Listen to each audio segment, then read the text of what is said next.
I told Blanche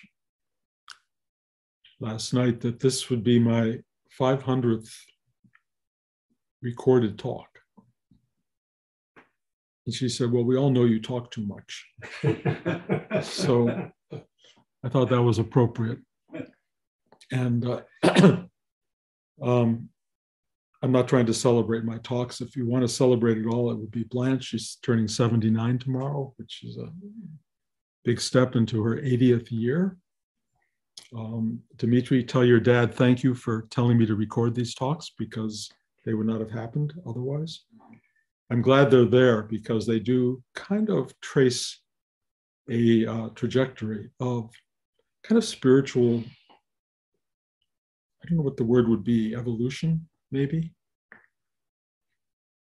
And I think if you were to go back to the earlier talks, they're very resonant of the later talks, but there is a certain difference. And I have talked about this a lot, so this will not be new to you, but it's really crucial. 500 talks ago, I knew what I was talking about. 500 talks ago, I was certain about everything I was saying. 500 talks later, I am clueless, and you're all crazy to be here listening to me. On the other hand, there's not a lot of me here, so whatever it is that's talking maybe deserves some attention. I'm open to that. I really, as a human being, as a person, having just written this book about my life, there's no way that there's a person sitting here telling you anything. That person, the kid who grew up in Detroit, knows nothing at all. And the voice that's speaking to you, which has some articulation and some awareness, is something that has arrived by basically having Bruce, the word I'm using these days, is evaporate. And so having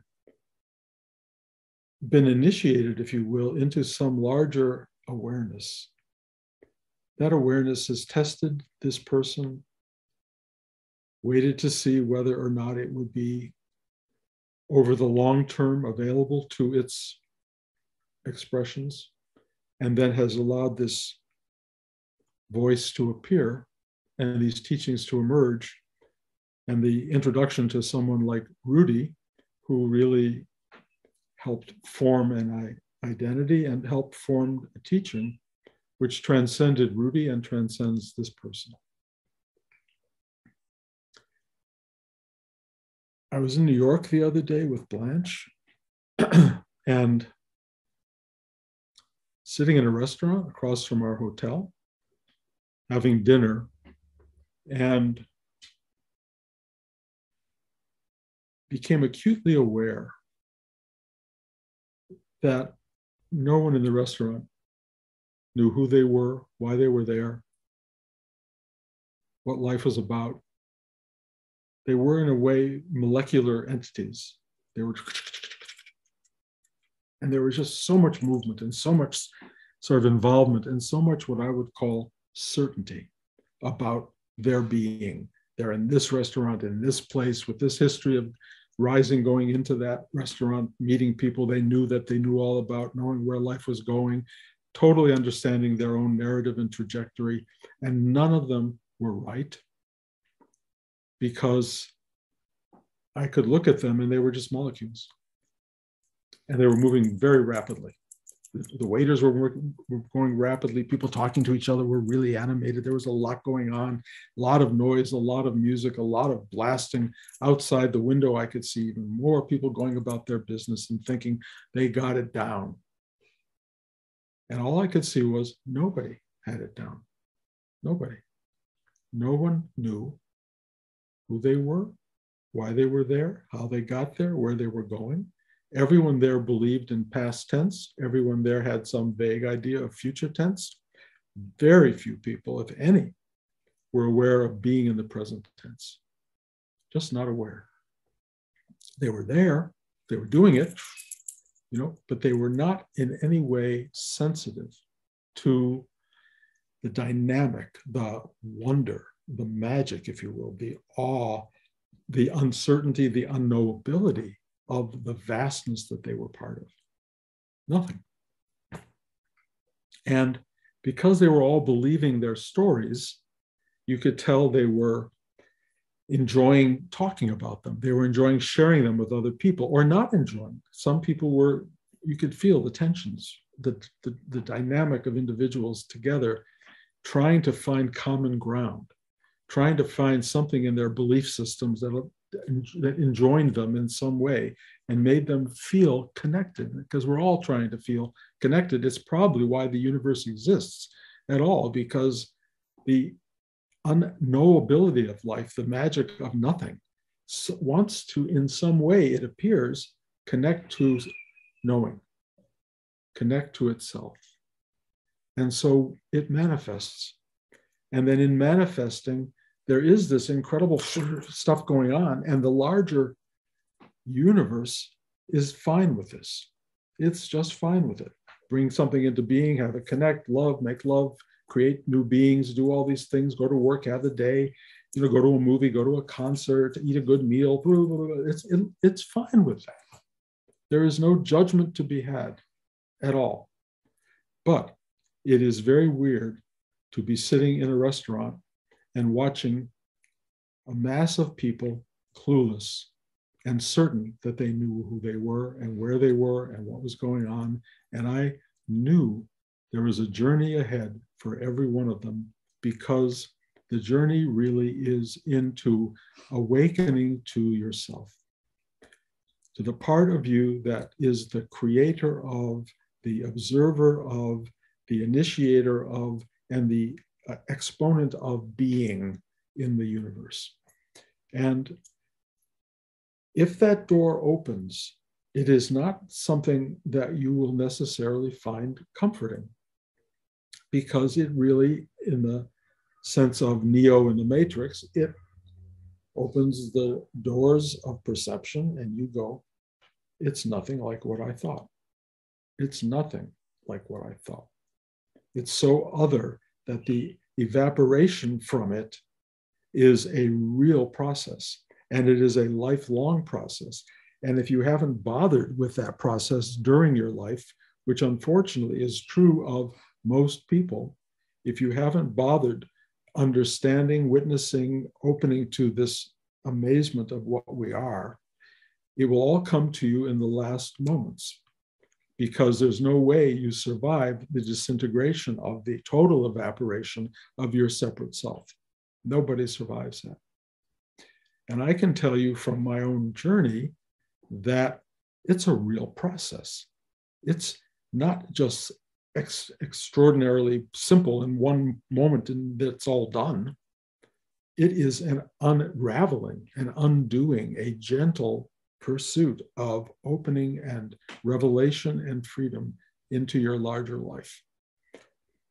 And what we're missing in our data life, and I could see this in every person in the restaurant, was nothing had initiated them in the way I had been initiated. Now, I've always been somewhat embarrassed about my initiation, because it wasn't a spiritual awakening. It wasn't sitting under the Bo tree for 6 years and waiting for the silence to reveal itself as presence. I just took an overdose of LSD and everything shattered. And then I spent the rest of my life up until this moment, 1, trying to know what that was, 2, trying to figure out how to best open to its power, and 3, how to become a vehicle for it to express itself in the world, because this world is its manifestation. It is that which creates us. And knowing that thing, knowing that power, and realizing there's no way to put it into simple words, there's no way to put it into conceptual terms that will ever truly make sense. So in the end, you know it by not knowing it.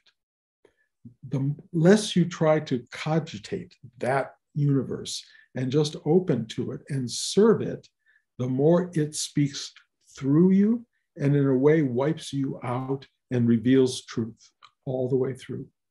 Or I say that, forgive me, like I know.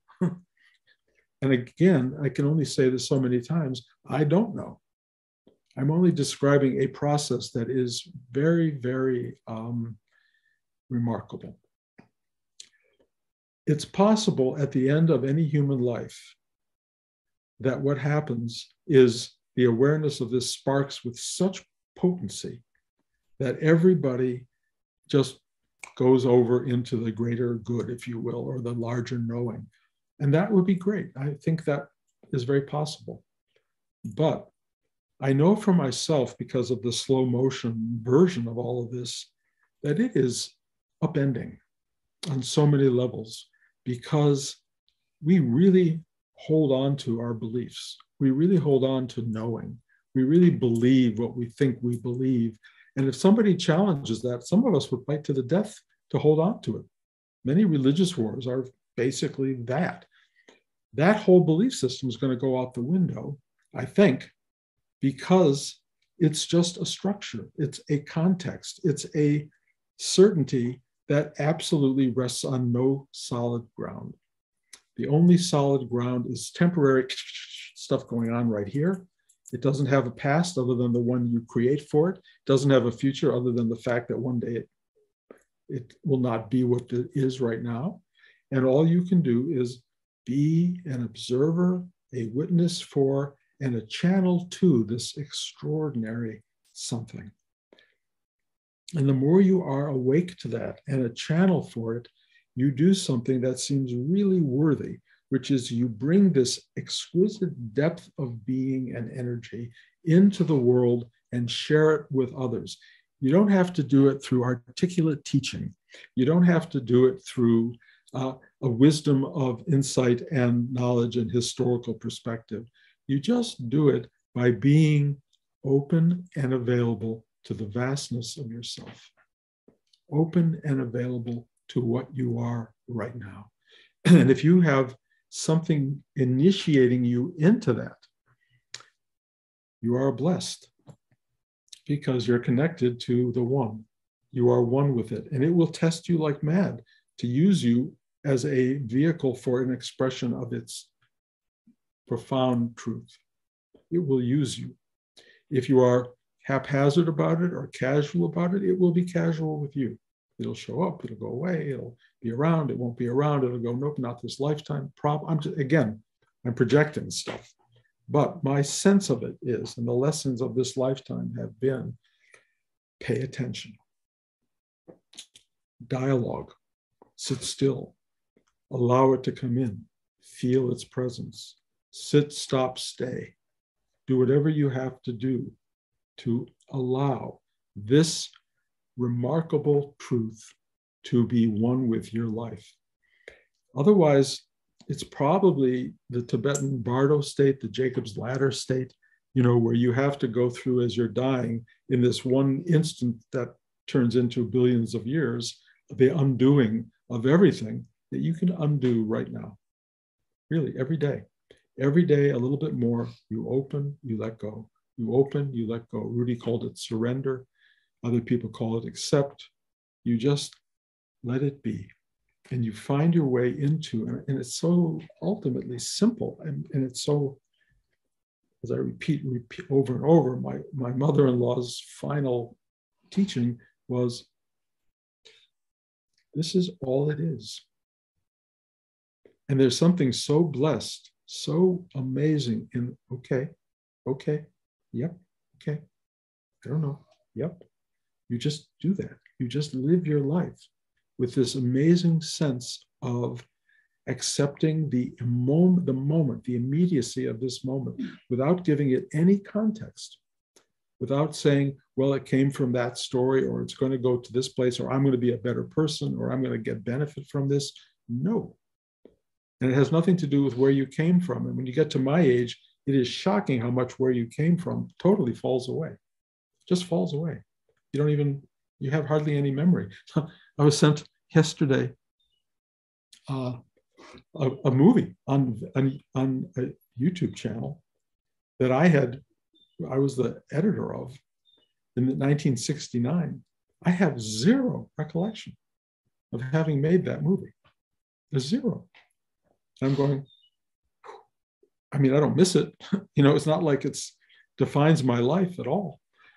But I have to say, watching something of that dynamic fall away from your life that maybe for some people would have defined their whole existence, and it was a good movie about segregation in the South, and powerful. I looked at parts of it, and I went, wow. And to see my name on it was like, really? That's how much what was means, how much the past means to us. The reality of this moment is phenomenal, but it will also go into that same envelope of, really? It just goes away. But what doesn't go away is sitting in that restaurant or in any part of your life and watching the world go by, and watching it from a still point, and knowing in that still point that the viewer of the world, the witness of the world, that which is aware of all of this, is in fact, in a way that cannot be grasped, eternal. And I may not even be right in saying that. Maybe it's not eternal. That comes up for me too, but it doesn't matter. Being present, witnessing this, and getting in touch with it, you get in touch with something, and you all know this, but it's something that so fills you, so overtakes you, so is beyond you, that all you can do is go,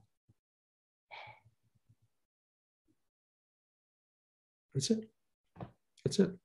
Enlightenment. Maybe, if there's a word for it. But trust me, there's nothing you are ever going to understand that will be real or true, because just the fact that it's comprehended moves it out of the realm, I think, of truth. The unengaged perception of reality is a living thing that is present tense and eternally, I'm saying that like I know, but feels eternal and is so present tense that when you touch it, you are feeling what it means to be alive. And being alive is everything. There's a lot of effort that's gone into the world and into the universe to build this thing called life, to build this thing that you can enter, to build this thing that you can come into and touch and feel and love and fear and hate or whatever. All of the dynamics of human life, all of them come into the world, and they are part of what you experience by being alive. But if you take it personally and create a story around it, you will be lost in it. If you are initiated in some way into a bigger perception, and that may be initiation of grief and loss and pain, I don't know what it will be for each person. You may find the drug of choice. I don't really want to be a judge of that. All I can say is if something wakes you up, you will start to see the world is one present tense, and it is alive, and you are alive, and you have been created to know what life is and to touch it and feel it and experience it and convey it to others. You are here to touch others physically, emotionally, spiritually. You are here to serve this enormity that wants to be served. And if you open yourself up to it, it creates a channel of service. And you become a spokesperson for an embodiment of this great unknowable reality.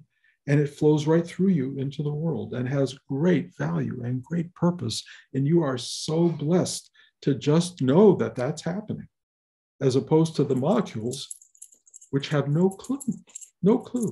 And I look at them and I go, oh my God, what's next? They're going to leave here and then what?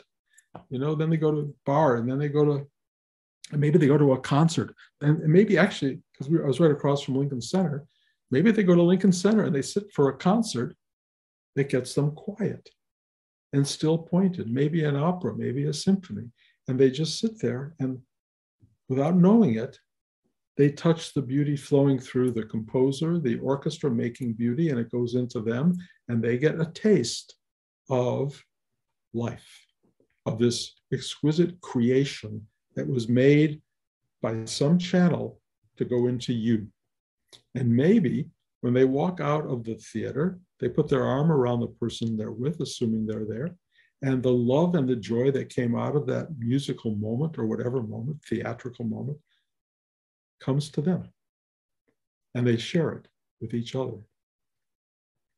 Blanche and I went to see Death of a Salesman the other day because Sharon Clark, who played Oda Mae in London, is playing, I think her name is Linda. I can't remember the last name.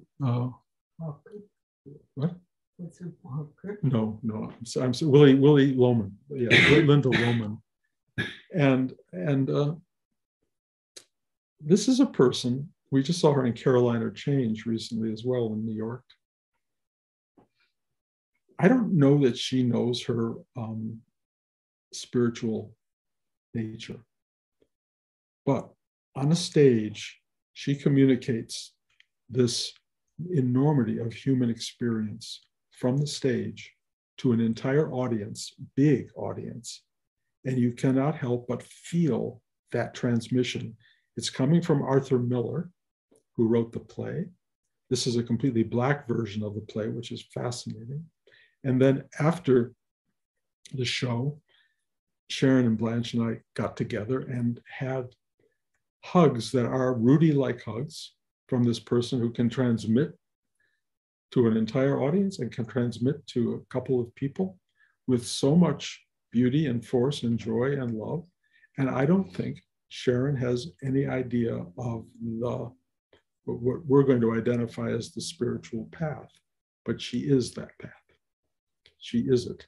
And so that, I mention her because you don't have to live a life meditating. You don't have to live a life of trying to get there, or trying to be, awake and special and all of that. You just have to live. You just have to live. And if you pay attention to life, and again, if there's a moment that comes, the loss of something or someone, if there's a moment that wakes you up a little bit, pay attention. Because that pain, Rudy would say, is God's gift. So many people I know on the spiritual path have lost connection to people. And that's the only way they found the way in. The way in is everything. When you find your way into your heart and the universe comes in and offers to engage that openness in your heart, you become an expression of universal love. That's what you become. If it goes into your mind, you become an expression of enormous intelligence. If it goes into your gut, you become aware of the intuitive awareness of life. If it goes through all those channels and you line them all up in the spiritual sense, if you allow energy, Kundalini, Shaktipat energy to move through all that, you become a really massive human being. And that massiveness, which can come in a very little body and live in a very small apartment and live a very simple life, fills the world. Fills the world. So all I can say to any of you is you're on the path. You've chosen to be here. There's a reason you've given yourself over to awakening from the molecularity of the normal human experience. Pay attention. Talk directly, if you will, to your creator, to your maker, and just say, I'm here, I'm available, use me, whatever you like.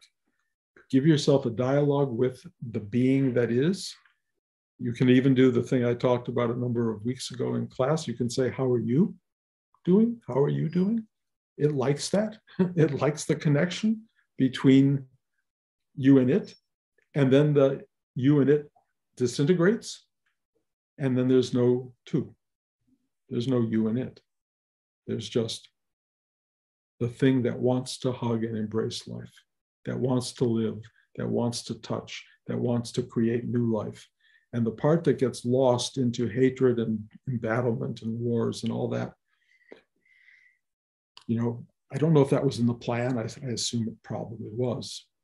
But whatever it is, the ability to really, really touch the world and to live life and to see it and its still pointedness and to go, yes, yes.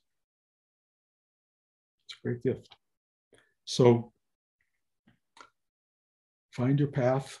If you haven't felt initiated, sit long enough, do the Buddha trip, sit for 6 years under the tree. It's worth it. or just walk through Central Park, or just sit in your chair and wherever you are, and let this quietude open up inside you. It's there. It's just waiting. It's invitational. It's always, always, always available. It's just us who are into the molecular zone. If you're in the molecular zone, oh well. You'll get another chance. I suppose that's what some of the religions tell us. Hopefully that'll be true.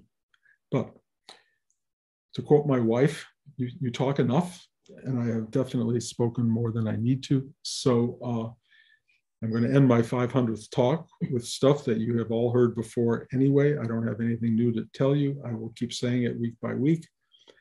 If you decide you've heard it and you get it and you want to sign out, God bless. If you want to keep hearing it and it keeps sparking stuff, that's great. That's what it's supposed to do. For me, you can't get enough hugs. You cannot get enough hugs in this world. You cannot love enough. You cannot get enough of the sweetness of life. This is just another version of that. If you feel a hunger that's not being met, come here.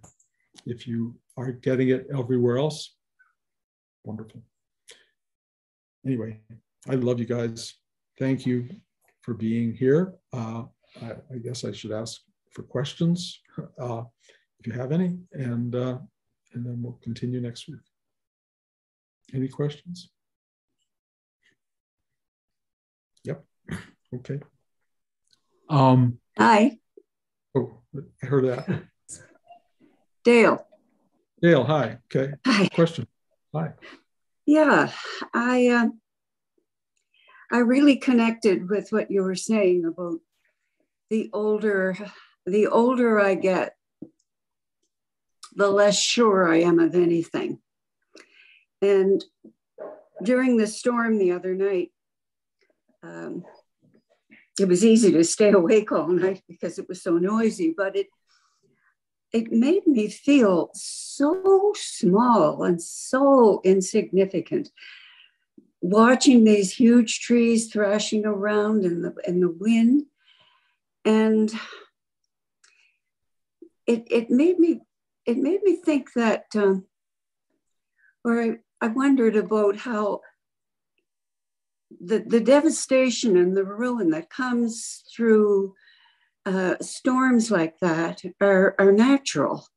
It's a natural phenomenon of creation, but the evil destruction that we see all around us.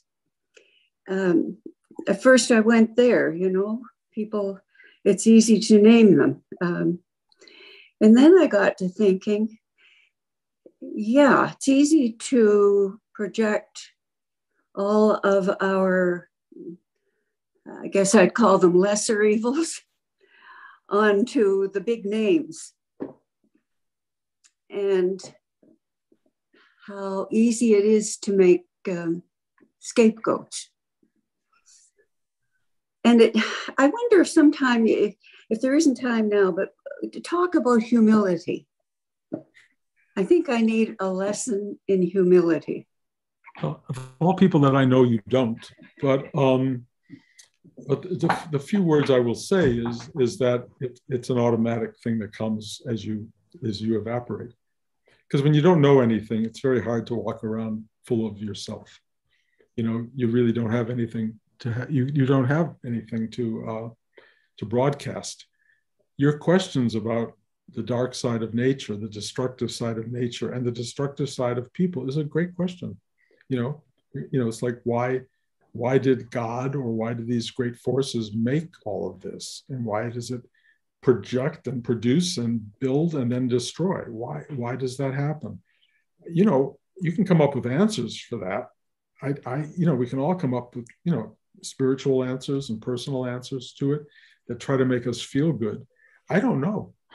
I don't know. I do know that it will make you humble to not know that. It just is. It does.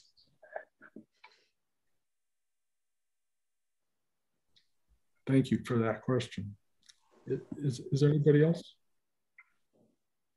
Well, stay humble. and if anybody here figures it out, let me know, and I will be happy to share it some other time. On Talk 501 maybe. So thank you all again for being here. Lots of love to everybody, and see you all soon.